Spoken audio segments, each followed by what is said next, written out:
This is ContactTalkRadio.com. Consciousness in action. And you are taking action into your consciousness by tuning into Contact Talk Radio. And on TuneIn.com, Hing.fm, and UpSnap Mobile. Contact Talk Radio. Welcome to Transformation with Tara Sutphen. Tara Sutphen is the author of Blame It on Your Past Lives and Soul Agreements. 3 audio CD series, metaphysical meditations, sourcing series, and sleep programming. Tara has also collaborated with Emmy Award-winning Shane Stanley and Marla Maples on numerous DVDs. Tara Sutphen is a master in the psychic sciences. If you'd like to find out more about Tara's work, upcoming seminars, and meditations to help you fulfill your dreams, visit her website at tarasutphen.com. Welcome to Transformations with Tara. This is Tara Sutphen. And my guest today is Avtar Nordine Zouareg. And he is an internationally acclaimed self-development, fitness and wellness expert, author, and motivational speaker.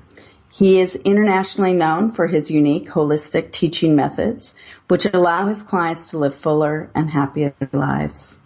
And he is the best-selling author of Mind Over Body. And he has held Mr. Universe twice. And he's been Mr. World, Mr. Europe, Mr. France before he got to Mr. Universe twice. Hey, welcome, Avtar. Hi, Tara. How are you? Good, good. It's really great to hear your voice. Nice Thank you for coming on today. Thank you for having me, Tara. Yeah. Well, we keep missing each other a lot because I've been traveling nonstop, as he knows, for the last 6 months. Just pretty much nonstop. 90 miles an hour. You're the one that I've been trying to chase around, and with no luck so far. But here we are now. Yeah, it's great. It's great, and you're in hot Arizona. What's the weather there today? Is it crazy? You don't want to know. I don't look at the weather anymore. I mean, I just try to be cool, stay in the cool. Well, it's probably this morning. Probably 90 something. It's going to go up to 100 and something. And Sunday is going to be 117. Wow, that's like crazy. That's really hot. Yeah, they're predicting 120 in Phoenix on Sunday. I ain't going to Phoenix. I'm going to Houston for 5 days for a workshop there, so I'm going to be in the cool. Actually, is it cooler really in Houston? I doubt it. It's not. It's humid and hot. Anyway, nice air conditioning somewhere. That'd be cool. Yeah, I'm sure. Now, I know that everybody is wanting to hear kind of like, wow, it's just such an amazing feat for you to, I mean, mind over body, and with this whole, with Ali, Muhammad Ali passing and stuff, like he was saying that, just that he had to really work his mind over his body a lot. And, so tell us, I want to hear about just the conditioning that you have to do for your mind. Well, first I had to go through the obsession, so to speak. You don't get through your understanding and have a certain consciousness about, going within and understanding the value of the mind. At first when you, especially in the fitness field, when you get into it, for me it was a little different because I got to it because I was, I needed it. I needed to put some meat on my body. I was skinny and, and I had low self-esteem and the like, and I needed to do something about it. However, when I started bodybuilding, I started to be obsessed about my body, Tara. Just go to the gym, any big gym, get in there and look at, all these buff guys and these buff girls and these, super fit, beautiful bodies. Most of the time you see an obsessed person. I'm not saying all the time, but most of the time you see an obsessed person. And so for me, I locked myself in this, fitness obsession where reality was no longer available to me. I was, eating, sleeping, thinking, everything about, the body. Nothing, was left for anything else. So, and that triggered a lot of anxiety, a lot of, negative thinking, so to speak. An obsession is not always a good thing. And I think most of the time it's not a good thing to be obsessed about something. It means that you went overboard. So when that, started, I needed to find out if there was something else I could do. And for me, my own experience, I was lucky, simply, Tara. I was very lucky to meet people in the, alternative, fitness or more specifically the alternative medical world with Dr. Dharma Singh Khalsa, who's the founder of the Alzheimer's Prevention Association and also he teaches Kundalini yoga himself and is into meditation and everything else. So he started to be my client, and I was teaching him how to build muscles, and he was teaching me how to build muscles in my mind. So, right. What a fascinating work he has with really helping everybody with Alzheimer's and everything. That's such a needed. Yeah. Yeah, so needed. Exactly. So to me, I was this obsessed bodybuilder who was meeting this incredible, person that was, to me it was more of a light that came to my life, that said, hey, you know what? Calm down, relax. It's enough, And for a couple of months, I did not understand what that meant. Meditating is a great thing, but when you've been in that world of obsession and you start meditating, you start freaking out because you are entering what I call reality. You try to go within, and you have to calm down and drop ego and fear, and that was a very difficult thing for me to do. However, I prevailed. It became, to me, meditation, yoga, taking care of myself because before, when I was bodybuilding, when I was competing, I was not taking care of myself. Yeah, I was eating right. I was exercising. I was doing all the things that were making me even more, obsessed, and that was not healthy. So that was not, the definition of taking care of yourself. So finally, I started taking care of myself by, going within, by letting go of the things that were not necessary in my life.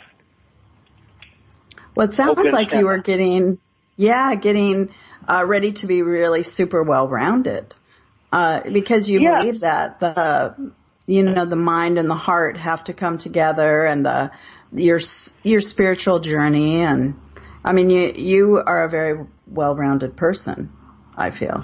Well, I would like to say that we all, at a certain, any day, every day, we are either in a place of ego, fear, or in a place of love. We go back and forth, and that is because we live in the world. The world is a world where we have all kinds of emotions happening to us every single day, all kinds of thoughts.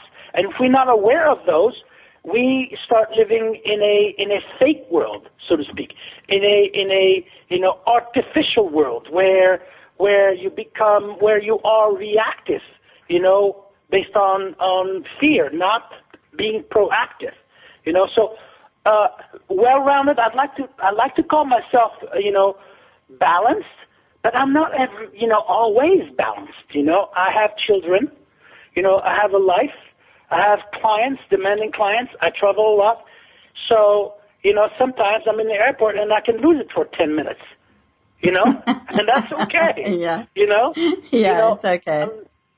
You're allowing yourself to scream, yell at the driver who cuts you off is a good thing. You know, I'm not going to say, hey, you know what, take a deep breath and shut up and take it in. You know, that's, to me, repressing your feelings. And, you know, that's not a good thing. You know, so well-rounded, I like to think of myself, yes, a balanced person, but I'm not always that way. Right. Well, and that's great too. I mean, it's just the honesty factor of, you know, life. Because life sometimes gets really messy, and I know you have a lot of clients that you have to like get to the next level, not only their body but their minds and their hearts. I mean, you work on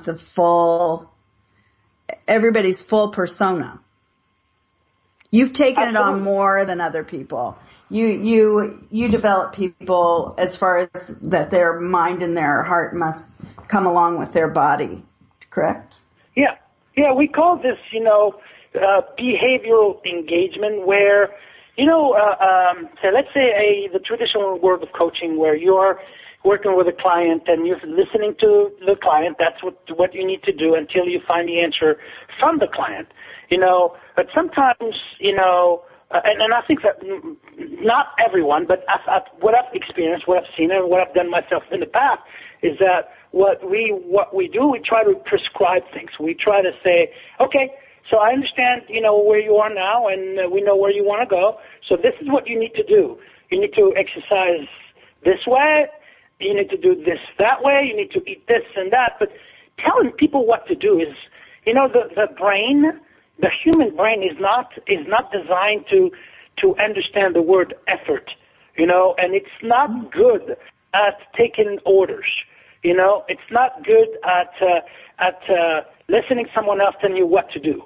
You know, that's why most people fail to do what others or experts tell them to do, because they are telling them to do it. So, and that is not a good thing. The brain does not accept that. Subconsciously, we rebel to those kinds of things. So what I did, you know, a few years back, I went to what we call, you know, engagement, you know, behavioral engagement, where you work with a person as a whole, and then you start auto-suggesting or suggesting. Example, if I were you, okay, if I were you in your condition, in your state right now, I would do this based on this. And that, you know, when that is explained that way, the client or the person you're trying to help is now saying, no, this is a suggestion. It's not an order or prescription. So their mind aligns. Their mind aligns with exactly. That it's okay. It's not afraid. It's not afraid. When the brain or the mind, when the mind is afraid, when fear triggers, you know, emotion, negative emotions, you start shutting down. You shut down. So your ability to create is greatly diminished, if not stopped altogether.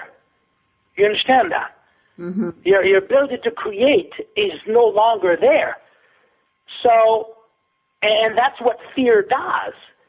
So instead of doing that, we're trying to teach with a certain amount of love. We put ourselves in what I call a love state of being, where the client or the person trying to help now sees and feels that energy, loving energy, coming from you.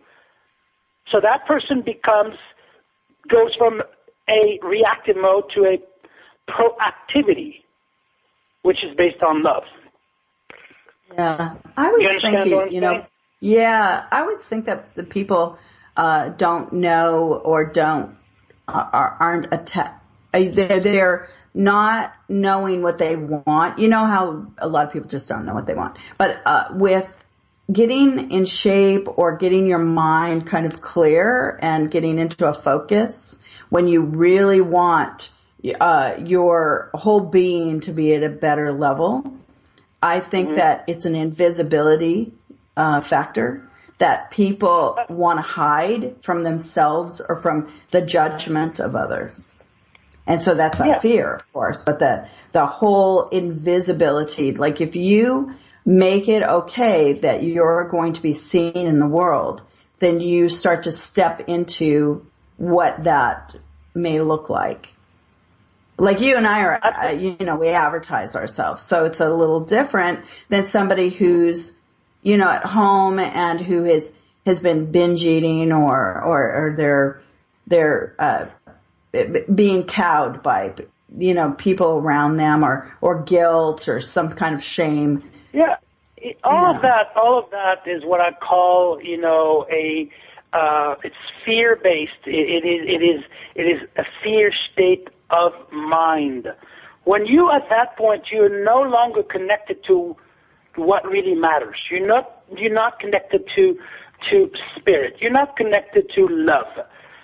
And you lock yourself in a prison, a prison that others have helped you build in your mind, a prison that is built on negative thinking, on all kinds of negative emotions, but those are imaginary. They're like I posted a post the other day. I shared a post that someone else posted. It was a video of an ant, and they drew a circle around it.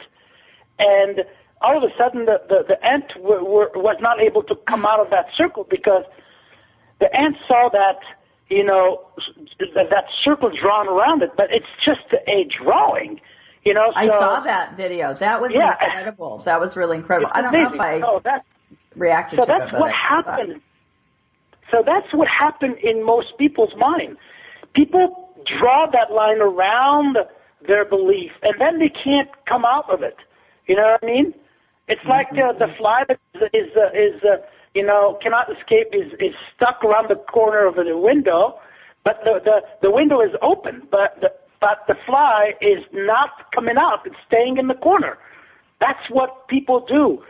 They stay in that corner because they are under a certain amount of fear. Okay, so they're not. When you find yourself, feeling and doing things that are not conducive to your health, you are in a fear mode, in a fear state of mind. So the key is to switch the light on and connect to your love state of being, and I can guarantee you will get out of that, predicament that you've had built for yourself. Yeah, those predicaments. People are in those all the time. Everybody, I think.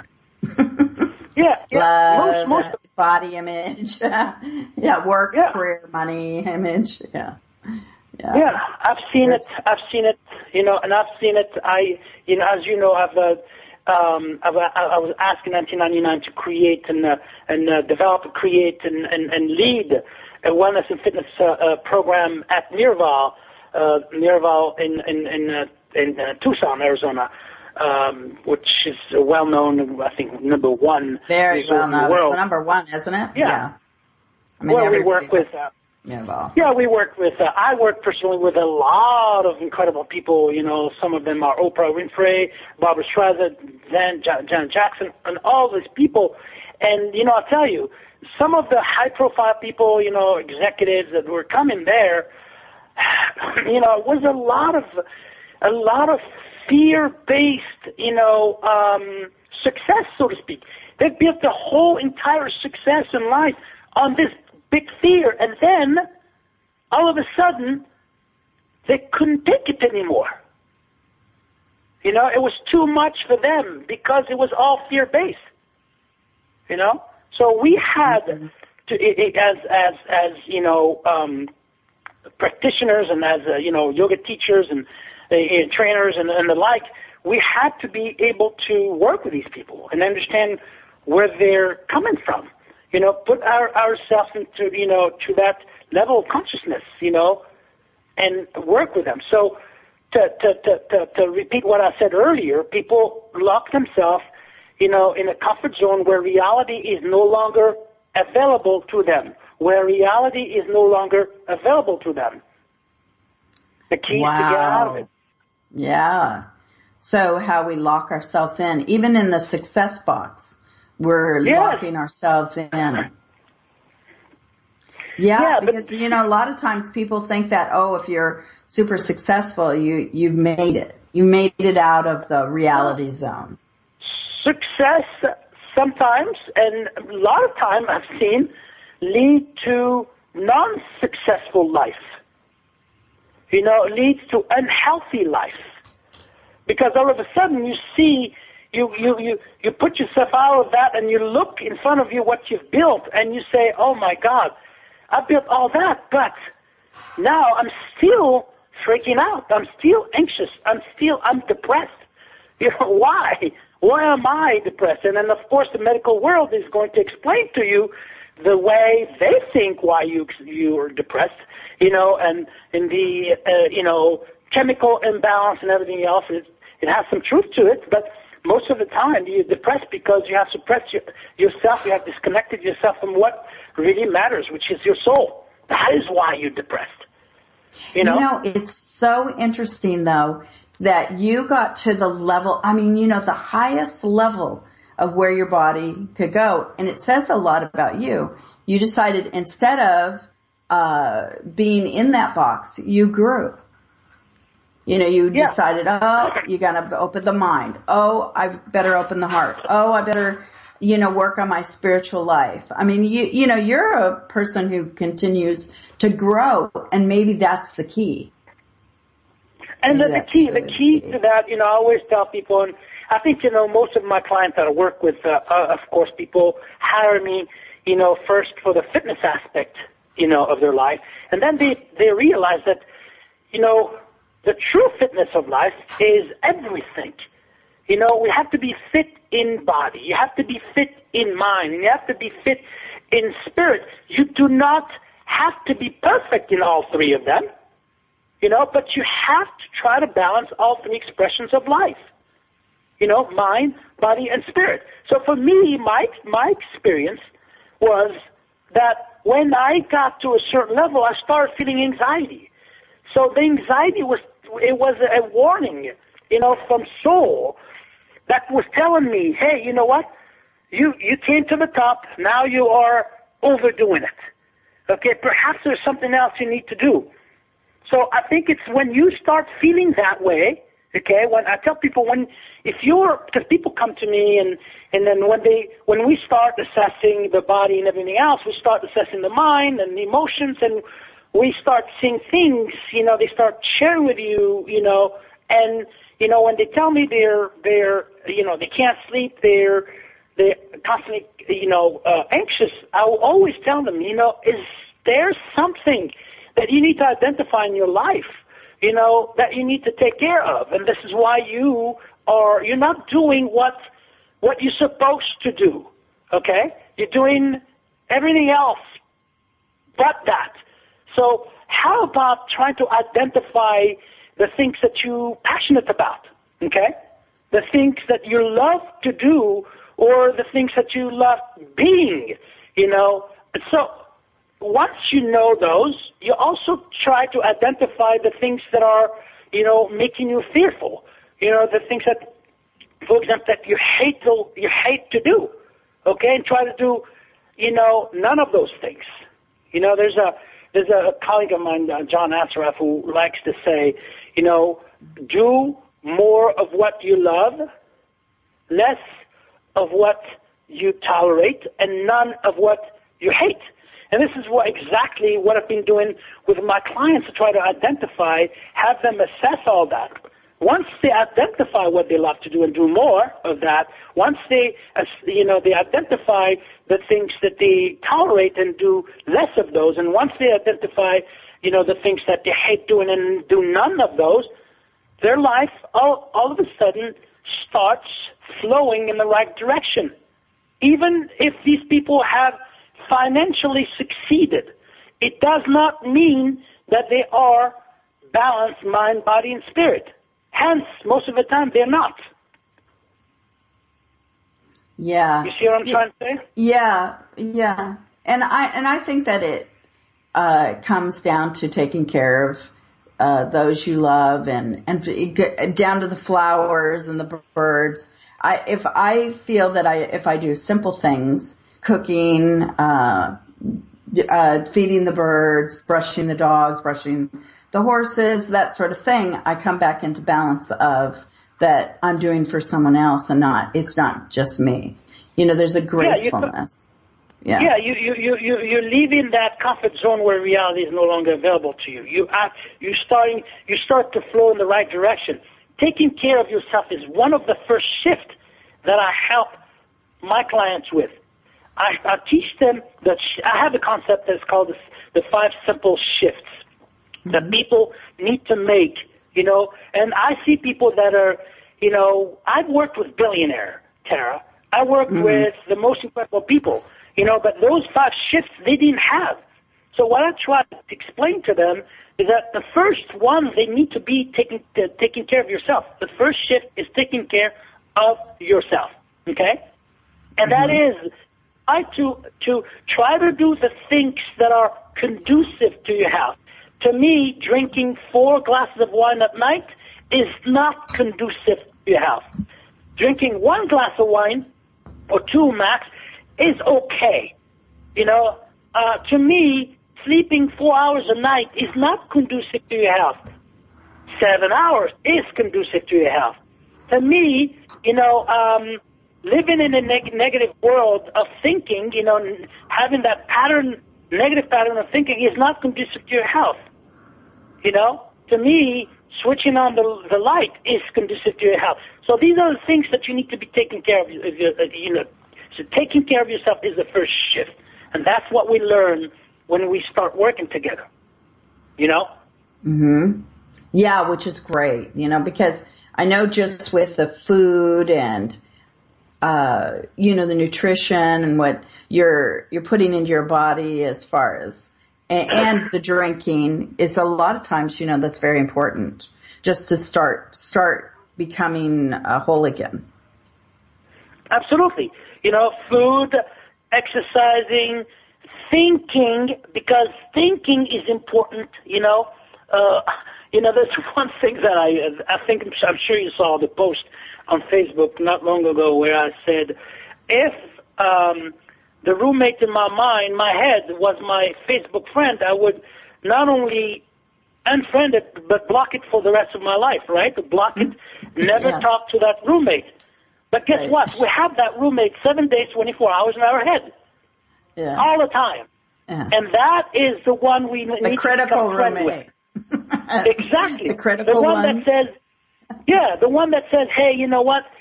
Oh, my God, I hate my body. Oh, the one that says, oh, my God, I can't believe this person is behaving this way. Or the one that says, you know what? Why don't you eat this piece of cake? You can work out extra tomorrow. Or what about the one that says, you're going to the gym and you're almost there and say, oh, man, you know what? Today we are tired. Just do it tomorrow instead. This is the roommate I'm talking about. Right. So I think, the key, understanding that there are ways to become friends with that roommate and tame the wild horse, so to speak. Yes. Yeah. Yeah. Mine's hypnotherapy. It's like, oh, okay. It's mind programming, meditation. Yeah. But meditating for something, not nothing. Yeah. Yeah. And one of the things that I discovered is that when you meditate, that roommate is very shy. It doesn't try to come in there, Yes, it try by, with a thought process. But once you get to your mantra and once you're in the zone of meditating, that roommate is nowhere to be found. Yes. Yeah. No, I know. I of course I meditate, all the time and do hypnosis and if I feel I need a little more focus, I'll listen to, MP3. But, it's really interesting. When I was in Asia, I took some classes on, learning to truly meditate with the monks. And, it was hard work, really hard work. Oh yeah, it is. It was really funny. It is hard work. You know, but you know why it is hard work? It is hard work when you're about to do it. It is hard work when you get into it. It is hard work when you're not already in the zone. But once you're in the zone, it's no longer hard work. You know, my mind isn't hard work. It was my body, just, you know, how your body rebels on staying still. Yeah, you know, for me, you know, my body does that too, and especially as we get older, it is worse. But you know what I discovered is that when I enter that zone, I don't feel any pain at all anywhere. You know what I mean? And so of course it is a constant battle. You know, and even if you've been meditating for 30, 40, 50 years, I don't care how long you've been meditating, you're still going to have a resistance in the beginning before you start it. You know, before you start your practice every morning or whenever that happens during the day. But it gets better, and once you're in the zone, it's a fantastic world. It's reality. It's the place you go when you want to be real. It is the place to go when you want to be real. That is what I like to say to people. Yes, I love it. Hey, you know, we're going to take a commercial break.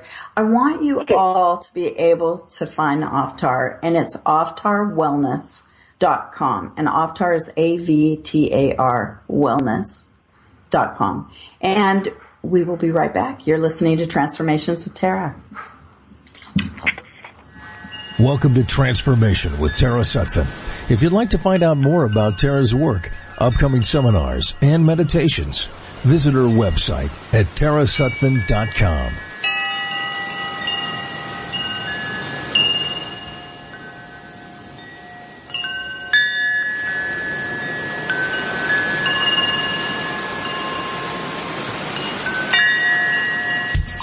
You've listened to the shows on CTR, and perhaps you've found yourself thinking, maybe I should host my own show, but I don't know how.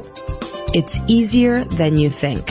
From the beginning with private coaching sessions to your own live broadcasts, CTR Network will prepare you on every level to share your knowledge, expand your brand, and take your business to the next level. At CTR, we nurture your vision and make it a radio reality. Contact Cameron Steele at 425-221-3646 or Cameron at ctrnetwork.com and put your dream into motion today. Want to become a member of an amazing and fun group of individuals? Then you need to join the Contact Talk Radio Network.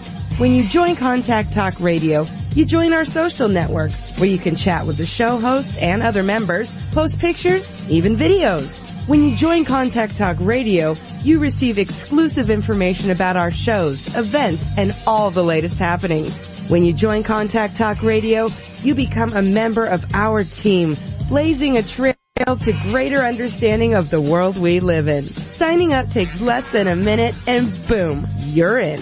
Don't wait. Come join us. Visit contacttalkradio.com now and click sign up.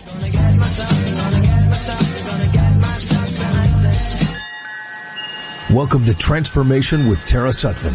Become involved now by calling 877-230. Welcome back to Transformations with Tara. This is Tara Sutphen. And my guest is Avtar Nordine Zouareg. And he has been Mr. Universe twice. I mean, not just once, but twice. And he is a wellness expert, and he believes in bringing in mind, body, and your heart.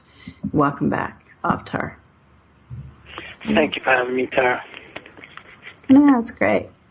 So anyway, we were talking a little bit at the break, you know, about really where is the first steps on coming out of your fear. Now, I want everybody to be able to find Avtar, and it's avtarwellness.com. AVTAR wellness.com. So anyway, yeah, tell us how, you know, it's like just the starting of the baby steps. And then they can take seminars from you, right? seminars, if you take clients and stuff. And yeah, absolutely. You know, I think, you know, myself, you know, I took fitness in general and made it a fitness of life, so to speak. Just not the fitness of the body where you build an obsession and you lock in an obsession and all that matters to you is your body. That is not what I call fitness. You know, that's the traditional world of fitness, and that I try to stay away from. You know, I am more of a person that first engages with the mind. You know, I try to help people identify their fears, because all of us have fears. And the ones that think that they don't, then good for them. But we have fears, and we go from a place of fear to a place of love every single day. And what we need to do is be conscious of that and move forward to a better life and more of a balanced life. And like I was saying earlier to you, taking care of yourself is one of the first shifts that I try to help people get into. And that, you know, one of the first things we do is finding out what kind of activities people like to do, you know, because not everyone likes to go to the gym, Tara. Not everyone likes to do strength training. Not everyone likes to do, you know, Pilates. Right. Yeah, and that's very important. And it is important because you want them to adhere to the program. You want that to be a long-lasting, you know, activity. You just don't want them to do it for a month and give up. Okay, the reason why people give up so quickly is that they don't like what they do, or they get bored with it. So we develop a program that will help them, you know, do the things they like to do. So step number one is identifying what you like to do. If you like to go walk, you know, if you never exercise or just start getting back to exercising, start slow. You know, I don't believe in jumping right off the bat and doing 2 hours of cardio. That's just flat out insanity, and it's flat out dangerous. We see a lot of programs, crazy programs out there that are hurting people. They're not helping them. And remember, you know, I'm not working with people that are 18 years old or 15 years old, although I have a few clients that I work with that are football players and they are benefiting from my program. But most of the people that I work with are, you know, adults. They're executive. They're people that have lives. You know, there's a lot of stress in their lives already. So to me, giving them hardcore exercises is adding on to stress. It's crazy. You know, it's like me hearing somebody tell me, okay, I work 12 hours a day and I cannot sleep, I'm overweight, and then I'll give them like 2 hours of hardcore cardio. No, it doesn't work that way. I'll kill the person. You know, that's not the way I do work with people. So we identify what they like to do. And most people, Tara, do like, you know, to exercise with machines, either home or at the gym. And we start with a 10-minute workout 3 times a week or 15-minute workout 3 times a week. And what we see often is that people start to feel better that way. It's a non-intimidating, non-threatening program that will help them not only achieve, you know, short-term goals, but eventually, you know, achieve long-term goals that are beneficial to their health and conducive to their lives in general. You know, remember we spoke about fear, okay? Mm-hmm. Well, you know, the physiological events of fear are damaging. You know, the stress response, your heartbeat gets up, your blood pressure is high, and numerous other physical symptoms that, you know, if you keep on, you know, experiencing that day in and day out, it becomes damaging to your health.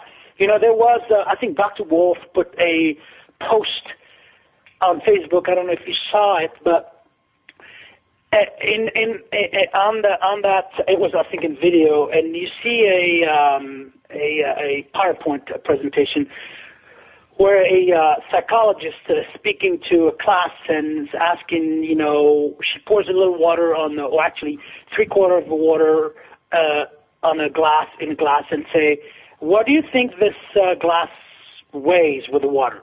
Everybody gave all kinds of answers, 15 ounces, 18 ounces, the glass half full, the glass, half empty, and the like. And so she says, no, it is what it is. It weighs what it weighs. The bottom line is that if I hold this glass all day, I'm going to start feeling what? Fatigued. I'm going to start feeling pain. Well, maybe resentful that you're having to hold something. Exactly. So you imagine all the stress you're holding in your mind all day, day in and day out. Eventually can become damaging to your health. And the way you deal with that is drop the glass once in a while. You know what I mean? And that is, to me, the equivalent of saying, okay, dropping the glass, meaning, or letting go of the stress, meaning go to the gym, exercise, do it at home if you prefer, meditate, listen to music. There's a concept that I teach people. It's called the 90-30, where I ask people to focus on tasks, at work or otherwise for 90 minutes, and then drop that altogether for 30 minutes and do something that is not related to that task. Completely, something else, for 30 minutes. And that could be exercise for 30 minutes. It could be giving phone calls to family, instead of doing it while you're doing that task and have that monkey mind and get out of your focus. No, you focus on your task for 90 minutes, and then 30 minutes you use it for other chores, other things. Maybe you want to wash your car for 30 minutes. Maybe you want to walk for 30 minutes. Maybe you want to have a meal for 30 minutes. So that is what I call dropping the glass. You drop in the stress. You see what I'm saying? Right. Yeah. It's nice to drop the stress. Exercise is one of those activities you can do, in those 30 minutes. Now you have time. You have no excuse or whatsoever to say, I work all day. I cannot, leave work and I cannot exercise. Yes, you can. Yes, you can. There is no excuse for taking care of yourself. Absolutely not. I refuse to believe that because there is none. I had a gentleman that came to me one day. He was a CEO of a company with I think it was like 5,000 or 6,000 employees, and he said to me, we were talking about, how he could find time to exercise. And he says, if you find me even 10 minutes in my schedule, I give you $10,000. I'm like, you're wasting. You're going to waste your money. You're going to throw your money away. He says, no. You find me that. And I'm like, okay. So I took him to the challenge, and what I did, I found an hour and a half in his schedule. 1 hour and a half. That's it. For him to exercise. And that is with all the things he could do. And he was as effective as ever and found 90 minutes for himself to work out. And in that schedule, we had time for his family. We had time to sleep. We had time for meals. See, so good. Oh, so that was the extra that you needed to. Yeah. So what we did, we wrote down everything he did from the minute he woke up to the minute he went to sleep, and I have that in mind over body, and also have so many of my materials has the schedule itself, a form where you can identify the time that you can save in order to use it for other things. So what happened? We found a lot of unnecessary stuff that he was doing that was not productive at all. What we did, we took that time, those things, those activities that were not necessary, and plugged in something else instead that was conducive to his life. You see what I'm trying to say? Mm-hmm. Yeah. So, right. Exercising, so what I was saying earlier is baby steps. And as you get better, as you improve in your stamina, as you improve in your health, you start sleeping better, and all of these things, and you can start, putting in more time. But Tara, I never tell people to work out more than an hour, at a time. Never. I'm not a person that would tell people to go to a gym for 2 hours, unless you're a professional athlete getting ready for a marathon or something like that. Yeah, if you're doing it for health and fitness, there's no reason why you should be exercising more than 1 hour, 3 to 5 times a week max. Yeah. Well, it's just like the other way. If somebody exercises too much and doesn't put in the time for the nutrition and for the calmness that it takes, sometimes then it's absolutely. Just, it's counterproductive as well. The three most important things, or actually four most important things is, to me, the number one by far is sleeping, okay? Sleeping is everything. I say that if there is no such a thing that, you hear speakers out there saying, you'll sleep is not important, you'll sleep when you're dead. That is so insane, so stupid. Sleep is everything, because it repairs you, because it allows you to make that connection. When you wake up in the morning and you have not slept and you're tired, guess what?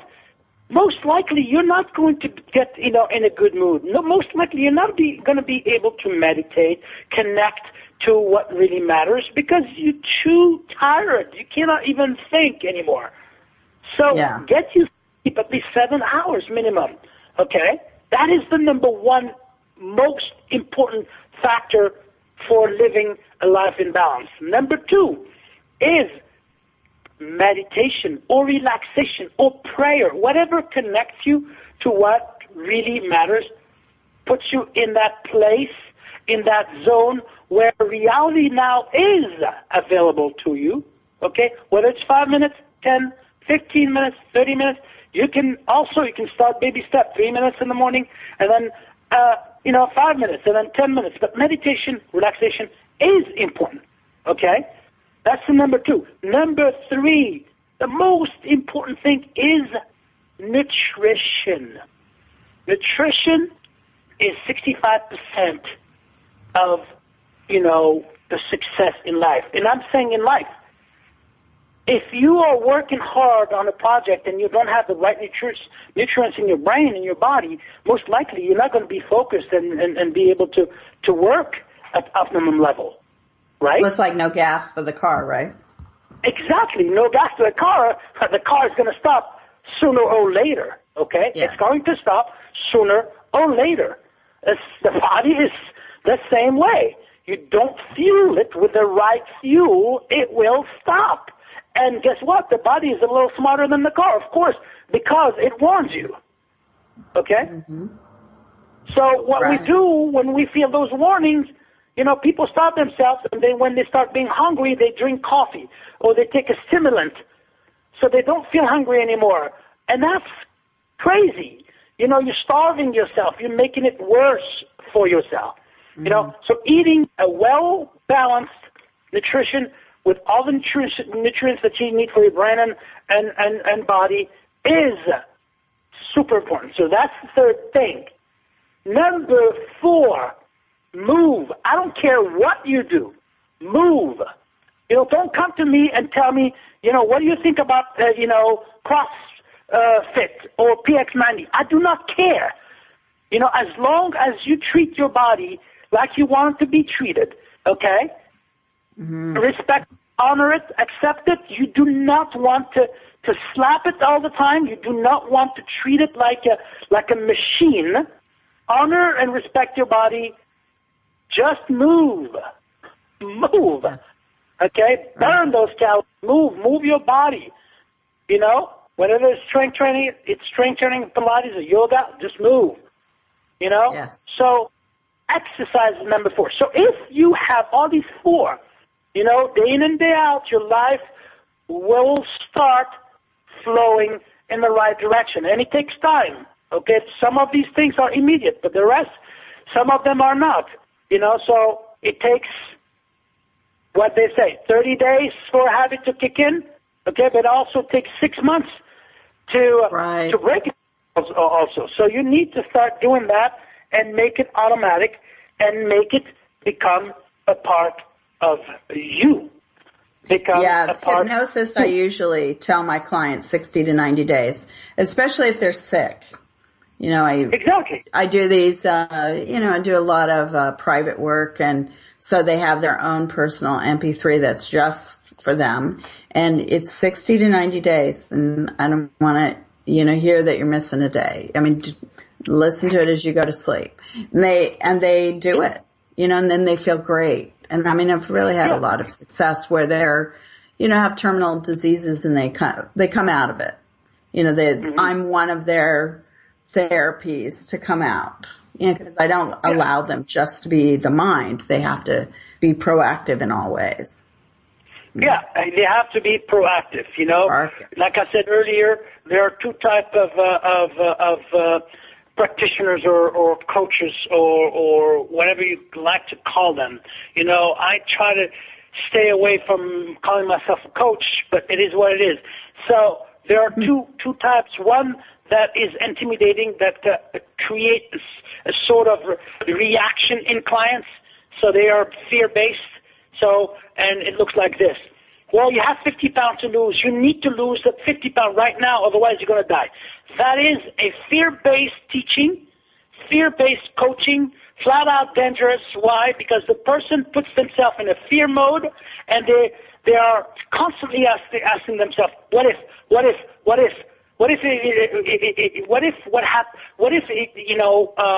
he said to me or what she said to me is going to happen. So you're pushing your client or whoever you're helping to be what we call reactive, fear-based, ego-based, solution. That's not the solution. You need to be love-based. And how does that look like? It looks like this. Okay, this is where you are. I know that you have to lose some weight. This is the number of pounds you need to lose. But you know what? You need to honor your body and respect your body. Love your body the way it is right now. Okay? If you start loving your body, loving yourself right now, you will shed the weight. It's just a matter of time, a matter of doing the things you need to be doing, but you don't need to freak out about it.